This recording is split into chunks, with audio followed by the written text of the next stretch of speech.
Welcome to Wayne's Old Time Radio Page channel. I'm Wayne, your host. These programs are brought to you by support of our listeners. You can give your support at Patreon or PayPal, either one. There's clickable links in the description below. Thanks for your support and enjoy the shows.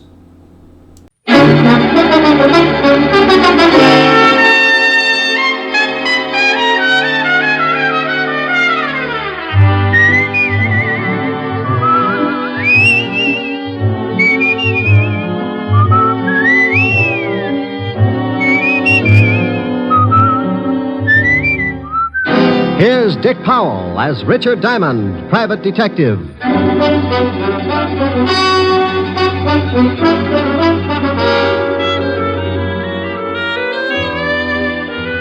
Hello there, this is Diamond. About the most strenuous effort I might give out during a working year is maybe chasing some thug up the escalator at Bloomingdale's department store. But last week I really outdid myself.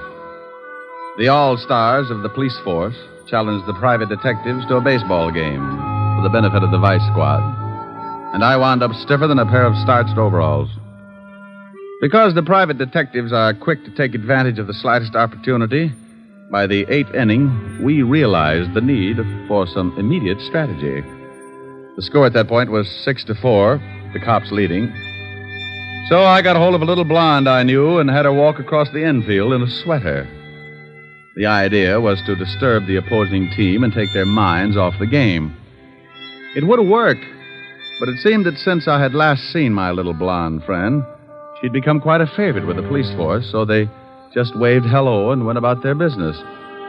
My drooling colleagues, however, had not come in contact with said hunk of fluff, and before the game was over, 3 of them had picked up the bat boy and tried to bunt with him. You may have read where the police force finally beat us. Close game, 37-4. But I want to say right here and now, they never could have done it without that sweater. And I got mixed up in a little honest murder the next day.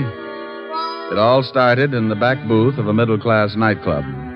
A couple of people were busy trying to think up the fastest way to make a homicide billiard. That's the 3-cushion variety. Killing to frame up to the electric chair. Leon, are you sure this will work? You want to get rid of that old man of yours, don't you? You know I do. Well, I got a wife that I want to dump, too. This letter from her is going to fix it so we both end up very unmarried. Are you sure they'll blame it on Martin? Sure, I'm sure. When they find him with this letter and his own gun and the dead body of my dear little wife, they'll slap him in the chair so fast he won't know what happened. Who's going to find him with the body? That's your job, baby. I'll get the letter to your husband and you swipe his gun and get it to me. And you go get yourself a private detective and tell the shamus that you suspect your husband of running around with another girl. You and the shamus tail your husband. I'll have it timed so you catch him with the goods right after the killing. Well, all right. I hope it works. It will if you want it to, baby. I want it to. Because I want you. Yeah. Yeah, and all that nice money your husband's going to leave you. Leon. Come here, June. Yeah.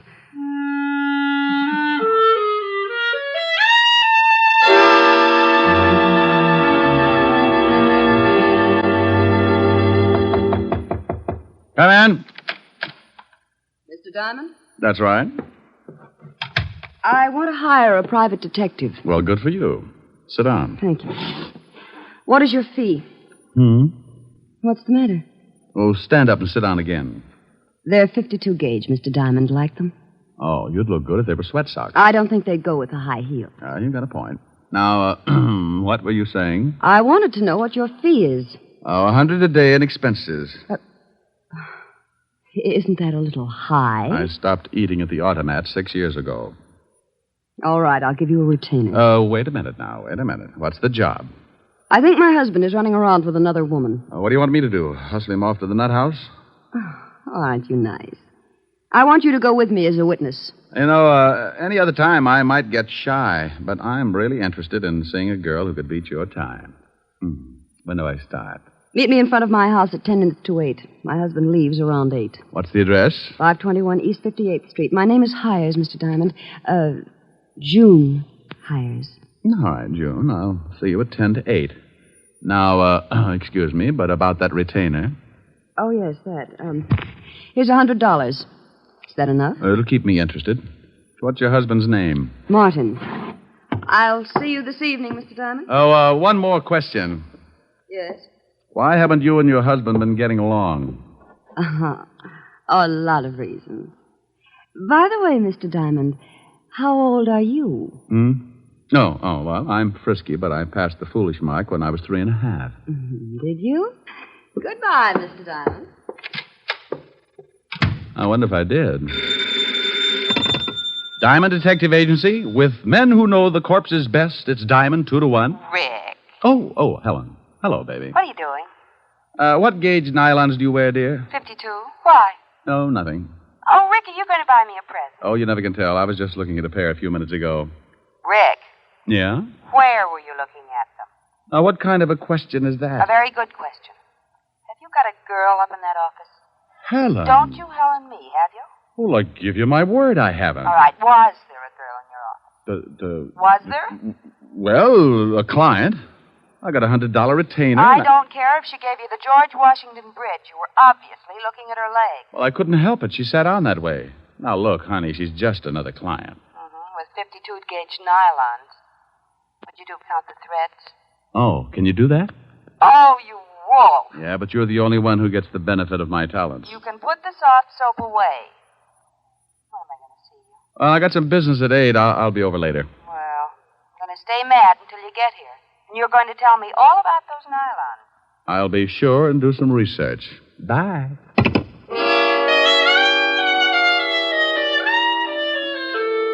Well, there you are. You sit around and wait for a meal ticket to come in, and just because it happens to be fitted with curves, your best girl digs up the green-eyed monster. I don't know why gals get sore at a guy just because they catch him panting a little. After all, it's hot in New York. I spent the rest of the afternoon trying to hit a big horsefly with a rubber band and some paper clips, and by 6 o'clock we shook hands and called it a draw. I closed the office and went home. I got into some clean clothes and grabbed a bite to eat at the corner drugstore. At 10 minutes to 8, I was sitting in June Hyer's car, parked across the street from her front door. Mr. Diamond, how did you ever get to be a private detective? Mrs. Hyre, how did you ever get to be a housewife?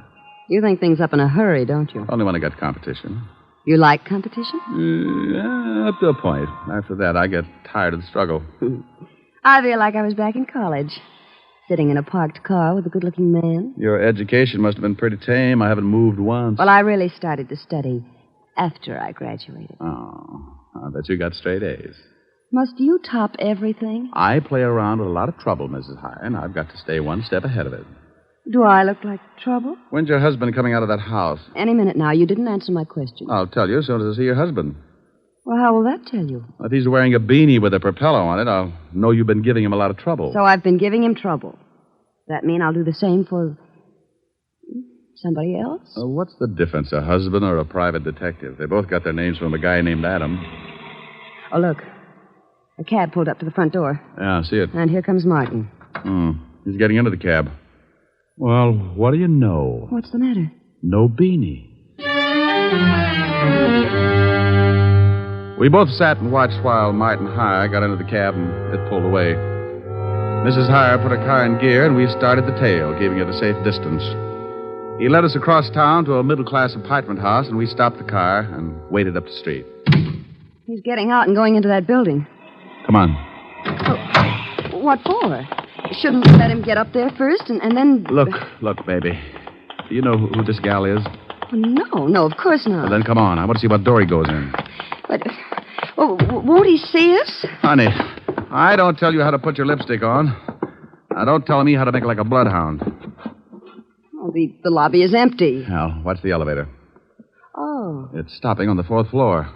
Hadn't we better go up? Look, lover. The 4th floor probably comes equipped with a lot of doors. Now, if you want to just knock on any of them, go hire yourself Humphrey Bogart. Well, then what do we do? You stand by and watch like you... make like you knew what I was doing. See, the little old elevator's coming back down. Now, you just hold it there while I look at the mailboxes. Mrs. B. Callahan. Mrs. Lillian McEdward. Mrs. Mike. Well...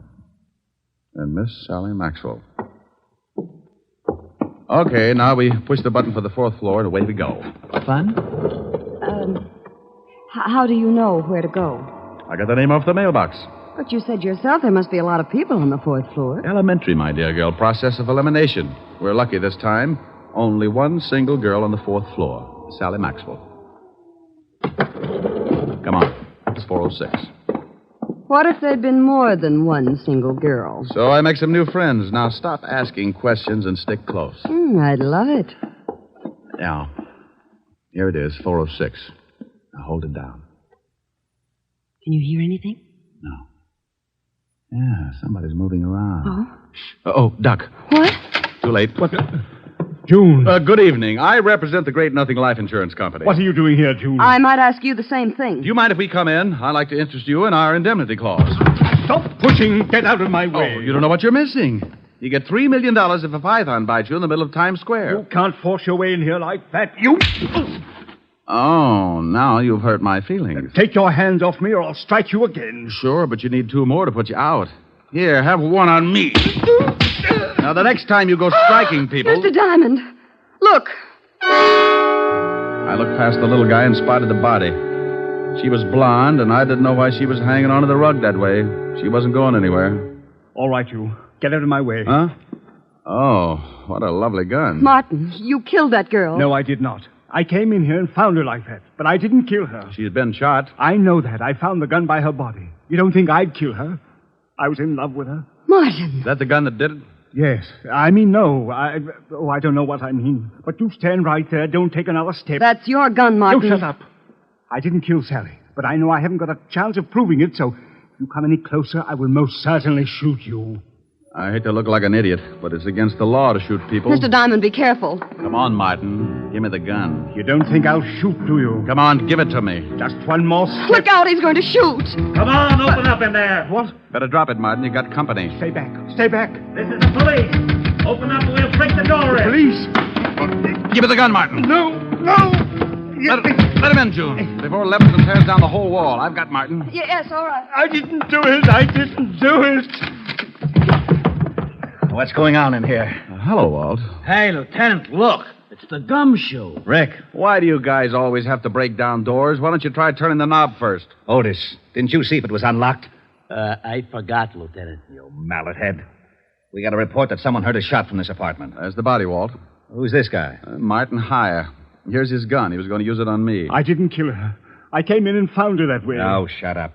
Who's the girl with you, Diamond? This is Mrs. Hyre. Martin is her husband. I don't say. The old triangle, huh, Rick? I engaged Mr. Diamond to follow my husband. That's right, Walt. We caught Martin trying to sneak out on the corpse. I told you I didn't kill her. And I told you to shut up. Is this your gun? Yes, but I found it lying by the body. I knew I'd be blamed if someone found my gun, so I put it in my pocket. You search him, Rick? Haven't had time. Shake him down, Otis. Yeah, Lieutenant. I want my lawyer, and you get away from me. You open your trap just once more. Okay, but hold still. Please, Mr. Diamond, I'd like to get out of here. Sure. Okay, Walt? Yeah, but I want to talk to both of you down at the station later. Here's something, Lieutenant. What is it? Letter. Are you coming, Mr. Diamond? You go on down. I'll be right with you. All right. Walt, what does the letter say? It says we can't continue this way. I've decided to break it off once and for all. It will do no good to see me, so please stay away and leave me alone. Signed, Sally. Let me see that. Yeah. Well, what about it, you? Is the dead girl named Sally? Yes. I don't know why she sent it. We were both in love. Sure. What were you going to do about your wife? I was going to tell her this evening. Then I received this note. I came right over to see Sally, but believe me, I didn't kill her. Tell me something, Martin. Is this the way you received the letter? Yes. Why? Now, you wait a minute, Rick. I'm very happy with what I've got, so don't start making like Sherlock Holmes. Oh, well, I guess you're right, Walt. He admits it's his gun, and this letter is certainly motive enough. Yeah. Otis, call for the wagon and put the cuffs on Hyer. Right, Lieutenant. Walt, why would someone send a letter after tearing off the top of it? What? See, the top of this letter is missing. The part that usually reads, Dear Julius or something. So what? Do me a favor, will you, Walt? Oh, what is it? Give me 3 minutes and then have Otis fire a shot from this apartment. What? Is that all you can say? Have Otis fire a shot in about 3 minutes after I leave. I will not. The police department can't go around making like it was the 4th of July. You want to solve a murder, don't you? I have solved it. What more do I need? I got a suspect, the murder weapon, and a good motive. Walt, If you just killed someone and a guy caught you at it, what would you do? I'd knock him off, too. Well, I caught Hyre in the act, and he didn't pull the trigger. Well, you said yourself he was going to. But he didn't, and he took too much time thinking about it. Walt, I can't remember hearing a shot when I came in this building. So you didn't hear a shot. Maybe you couldn't. Well, that's what I want to find out. I was right behind Martin all the way up to this apartment, and I didn't hear a shot. Maybe he didn't kill her. That's right, I didn't. Please, I didn't kill her. You see, Walt? Oh, you always start something like this. Martin, did your girlfriend Sally have any enemies? No. At least she never told me about any. Now, where are you, Brain Trust? Just a little more sure of myself. First, Martin can't make up his mind about shooting me. Then he claims that the murdered girl didn't have any enemies.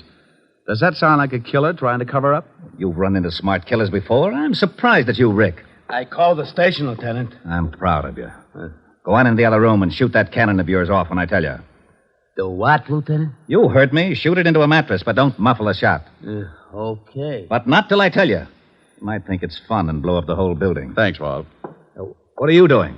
Oh, just looking around this desk to see if I can find the top piece of this letter. Oh, Martin, are you sure that your girlfriend didn't know anyone who might want to kill her? She never said she was in danger. But you might ask her husband. Her husband? Oh, swell. Why didn't you say something about her husband before this? You didn't ask. Oh. Who is her husband? His name's Leon Fisk. The gambler? Yes. Oh. Bye, Walt. Now, you wait a minute. Have Otis start making like a Roman candle 3 minutes after I leave. What's that you've got in your hand? Huh? Well, it's a piece of stationery from the desk that matches the stationery this letter was written on. You can't take that letter. It's evidence. What is? That letter the murdered girl wrote to this guy. Well, how do you know she wrote it? Because this guy said so. Yes, but I'm not sure. It could be forged. See, Walt, maybe she didn't write it. Well, that's why I want it. The lab will be able to tell from other samples of her handwriting. Tell what, Walt? Who wrote that letter? Well, don't you know? Of course I don't know, but we found it on this guy and it's police evidence. Why? Why? Well, because it just is, that's all. Well, anybody could have written it. You could have written it, Martin. Yes, I guess I could. And send it to yourself? Why would I send it to myself, Lieutenant? You wouldn't. That's why it's important. You mean the letter itself or the fact that he couldn't have sent it to himself? Both reasons. Well, if he couldn't have sent it to himself, that eliminates him as a suspect. It does? He didn't do it. Did you, Martin? No. See, Walt? Now, wait a minute. Why do I always get into something like this? You asked me if I sent the letter to myself. You shut up. And you said he couldn't have. That's right, he couldn't. Then someone else did. Of course they did. Okay, then as long as you're not so sure it's important, I'm going to take it with me. Who says it's not important? Well, if he didn't send it to himself, then someone else did. And if someone else did, the murdered girl couldn't have, so anyone could have sent it. Isn't that right? Say that again? He said if I didn't send the letter to myself, then I couldn't have gotten it. And No. He said you couldn't have sent the letter to... No, wait a minute. You couldn't have written it to... To myself. Yeah, so someone else wrote it and sent it to the murdered girl and... No. Send it to me. You're crazy. I distinctly heard him say... Walt. Yeah? After you figure it out, be sure and have Otis fire that shot. I'm going to see Leon Fisk. Okay. Now, let's start it again. If I didn't... If somebody didn't... If you didn't... If I didn't what? Lieutenant? Oh. What is the matter, Lieutenant? He did it again. And you helped him. You rat, I'll see that you get the chair even if you didn't kill her. What did I do? You shut up.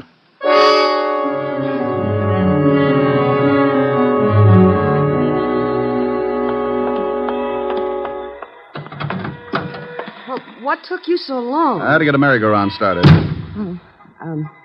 Can I drop you somewhere? Just relax for a second. I've got to think something out. Well, I didn't ever think Martin could kill anyone. Yeah. What was that? Just a backfire. Look, drive me across town. I want to talk to a guy named Leon Fisk. Leon Fisk? Yeah, runs a nightclub with an iron claw in the back room. What's the address? 222 East 45th. I remember it because when I was on the force, I used to raid his place for exercise. Thinking of doing some gambling? That's the way it'll probably end up. Let's go. She drove me across town, and 10 minutes later, we pulled up in front of a low building with a flight of steps leading down to a basement door. A large sign over the door read Cellar Club. I got out and thanked June for the lift and watched her drive off. I went down the steps and through the door. Something I can do for you? Yeah, I'd like to see Leon Fisk. maybe he don't want to see you. What's the name? Just tell him Diamond. Okay. You got a phone booth? Yeah, right over there. Thanks. I found the phone booth and went in. In my business, you work with hunches, and sometimes they pay off.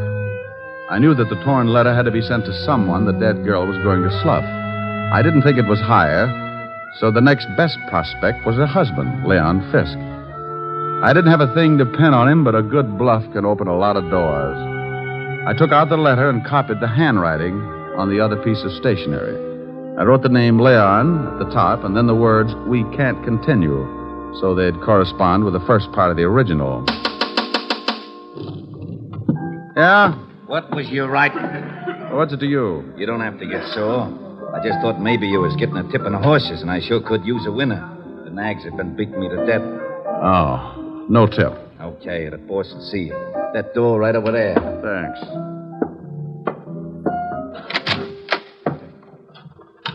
Well, Diamond, it's been a long time. I haven't missed you, Leon. What brings you here? Your wife was killed tonight. Sally? One's usually the limit. That's too bad. How did it happen? I thought maybe you could tell me. I don't know anything about it. Ever see this letter before? Hey. What's the matter? That's your wife's handwriting, isn't it? Yeah. It says, Leon, we can't continue. Then the writing stopped. Oh, so what? Well, the guy the police are holding got a letter from Sally, too. It started the same way, but it wasn't addressed to anyone. The top was torn off. You know what I think? No, tell me. I think she started one letter to you, then threw it away and wrote another one. I think you sent the second to Martin Hyers after tearing off the name Leon. Go on, Diamond. You didn't count on her starting a second one, so you went up to her apartment and killed her with Martin's own gun. Oh, with his own gun. Maybe you can tell me how I got it. Oh, I think so. You had to know a lot of things before you could kill your wife. What time Martin would arrive so the time of death would be close. You had to have his gun to leave by the body, and you had to have a witness who would swear Martin killed her. It had to be timed just right. You're talking yourself into a corner. How would I get all these things? By working with someone who was close enough to Martin. Maybe like his wife. You're crazy. Am I? She just drove me to this place. So what? A lot of people know this place. She told me she didn't. So I gave her an address 8 doors down, but she pulled up right in front of your door. Well, that could happen. It was too pat, Leon. Getting me to come to her place at 10 minutes to 8 and knowing her husband would leave close to 8. She had to know it because that letter was delivered just before I got there. Think you can prove it? You made one mistake. I didn't hear a shot when I got to your wife's apartment. I found out later that you could hear one all the way down in the street. Your wife was killed before Martin went into that building. Probably when you saw his cab pull up. Well, anyway, it's enough to hold you on, and I think we can prove later on that you've been seeing June Hyers. You're a pretty smart shamus, Diamond. Oh, you mean you admit it? Okay, baby, come on in. June, come on out of there. Leon, are you crazy?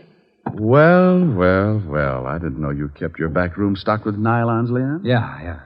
I guess you two don't need any introductions. Why did you have to drag me into this? You heard what Diamond said. He knows all about it. You got the car out back? Yes, but what are we going to do with him? Diamond?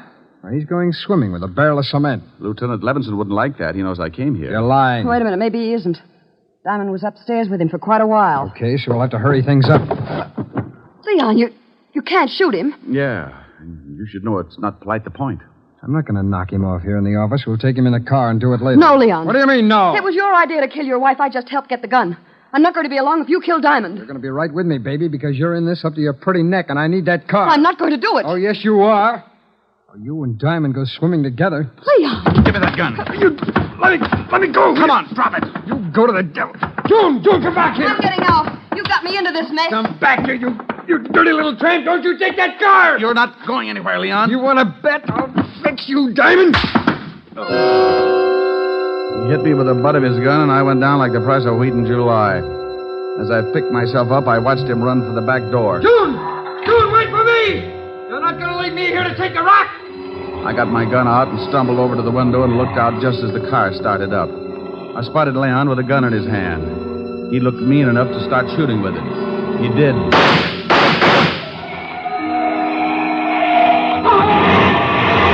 He started running up the alley then. I suppose I could have said something like, "Stop or I'll shoot," but I was too tired. I just rested my arm on the window and let him have it.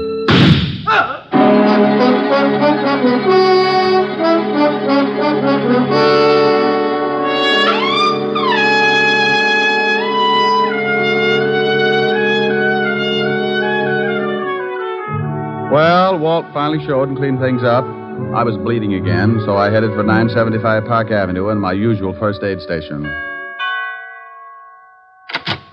Yes? Hello, Francis. Miss Asherin? Oh, my goodness, Mr. Diamond. Come in, sir. Come in.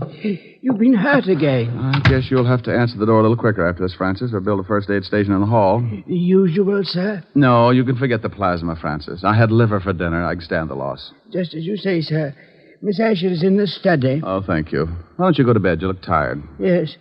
Well, good night, sir. Boo. Oh, Rick. Yeah. Isn't it awful? Oh, what happened to your chin? Oh, I got it caught on a 38. Want me to go? Want you to go? Why? Well, I thought maybe my poor little face scared you. Oh, I like your poor little mussed-up face. Well, thanks, Sporty. How about some music? Oh, I'm too tired. Turn on the radio. All right. Now, let me look at that chin. Oh, that's soothing.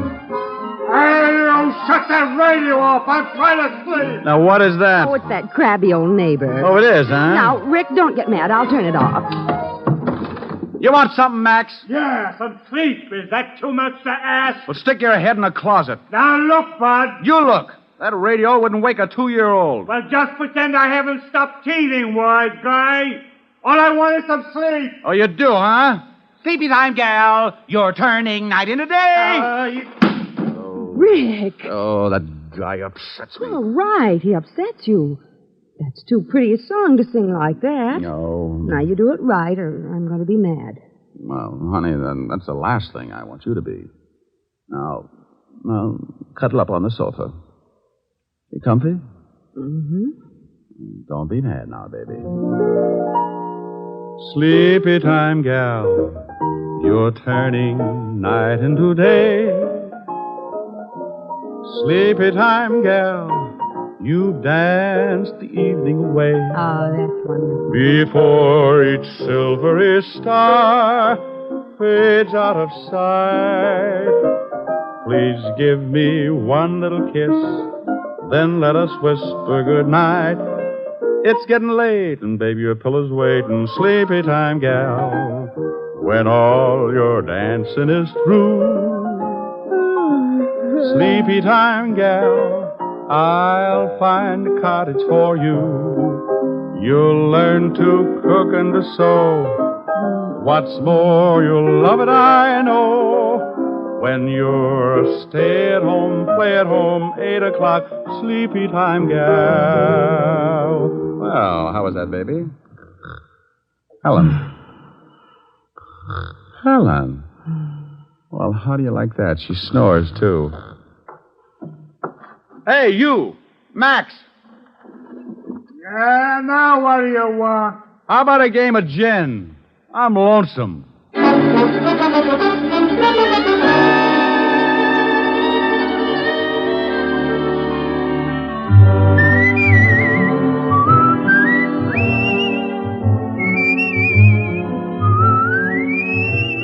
You have just heard Richard Diamond, Private Detective, starring Dick Powell. Helen was played by Virginia Gregg, Lieutenant Levinson by Ed Begley.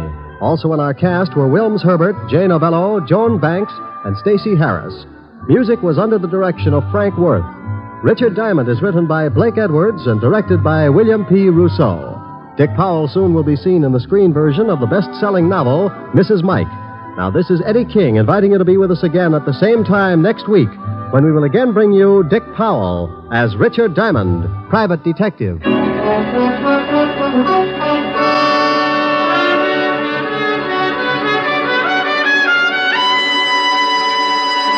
This program has come to you from Hollywood. This is NBC, the national broadcasting company.